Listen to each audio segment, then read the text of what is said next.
You can stay in denial or you can get help.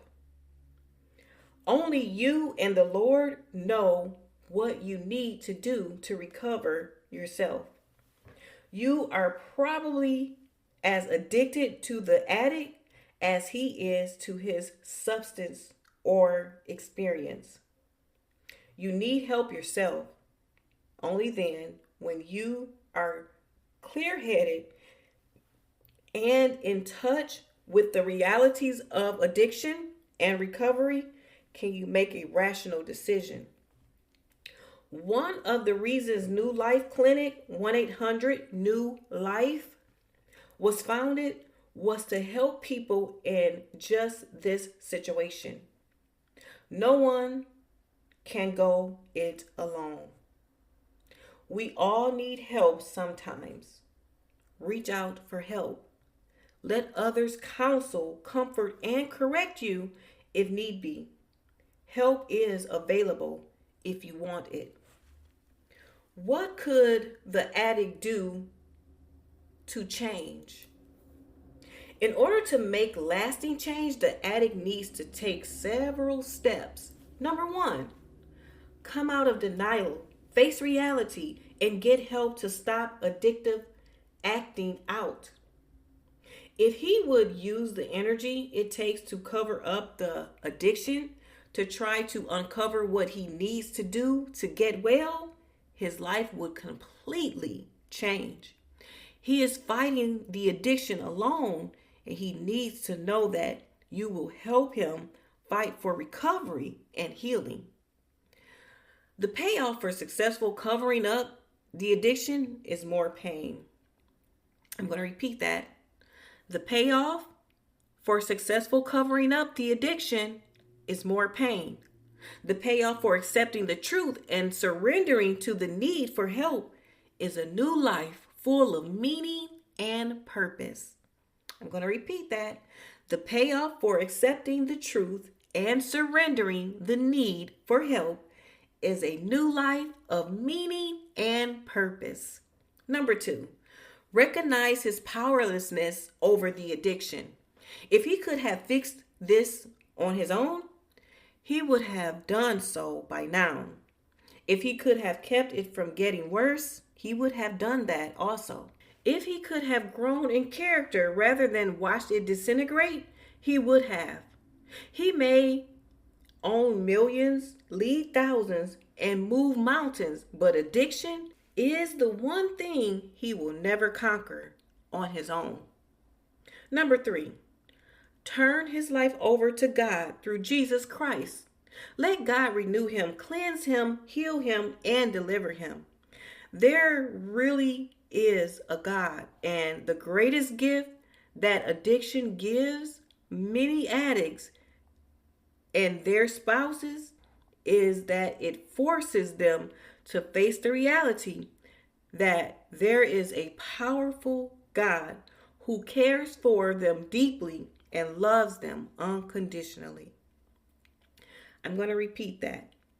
There really is a God, and the greatest gift that addiction gives many addicts and their spouses is that it forces them to face the reality that there is a powerful God who cares for them deeply and loves them unconditionally. They discover that it is never too late to have a relationship with God who created them. The addiction path is paved with heartache and leads to destruction.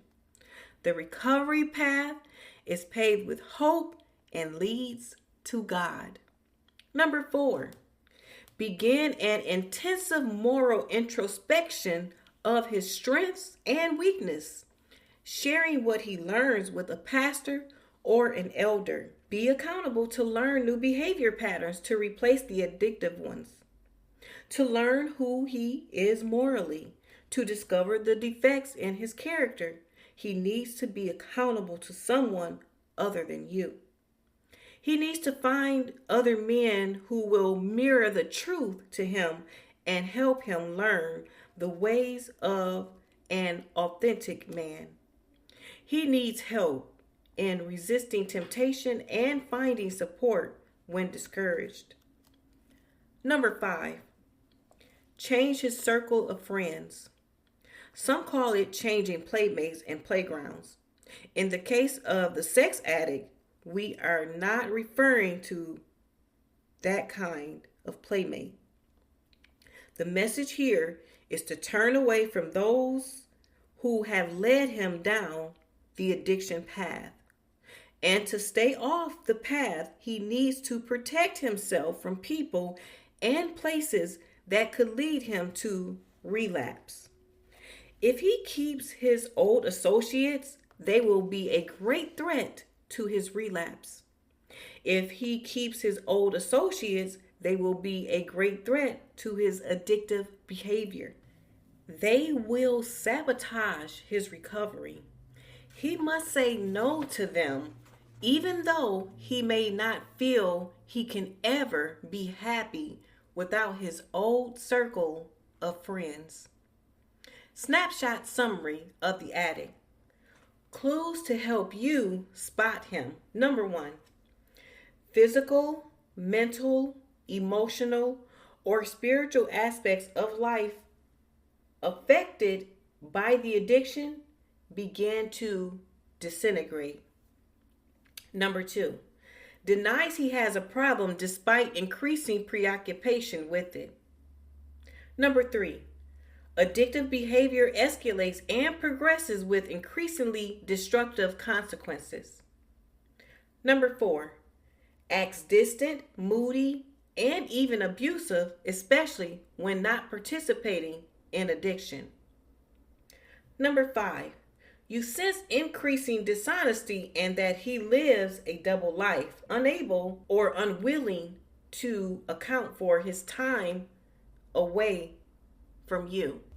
The woman to whom he is attracted, number 1, follows the 3 rules of don't talk, don't trust, and don't feel. Number 2, is used to living with stress and chaos in a family. Number 3, has trouble maintaining boundaries. Number 4, is a caretaker or a martyr who cares so excessively that she is willing to take on the dormant role in a relationship. Number 5, is looking for the acceptance she did not find as a child. The woman who falls for him. Number 1, sees his potential and is sure her love will make a difference. Number 2, caretaking feels normal and good for her. Number 3, thinks this time will be different and she will finally heal someone. Number 4, feels incomplete and desperate on her own. Number 5, denies his addiction is a problem. What you can do. Number 1, obtain help for yourself. Number 2, seek God's direction for your life and accept his comfort, grace, and love. Number 3, admit that you can do some helpful things that will lead him toward treatment, but realize that you cannot change him. Number 4, stop all enabling behaviors that have allowed his addiction to continue. Number 5, set up boundaries and stick to them. Don't just threaten, follow through. What he could do to change. Number 1, get out of denial and get professional help. Number 2, recognize his powerlessness over addiction. Number 3, surrender to God through his Son, Jesus Christ, and allow God to give him the power he does not have. Number 4, become accountable to those who can help him grow in character. Number 5, change where he goes and whom he goes with to protect himself from relapse.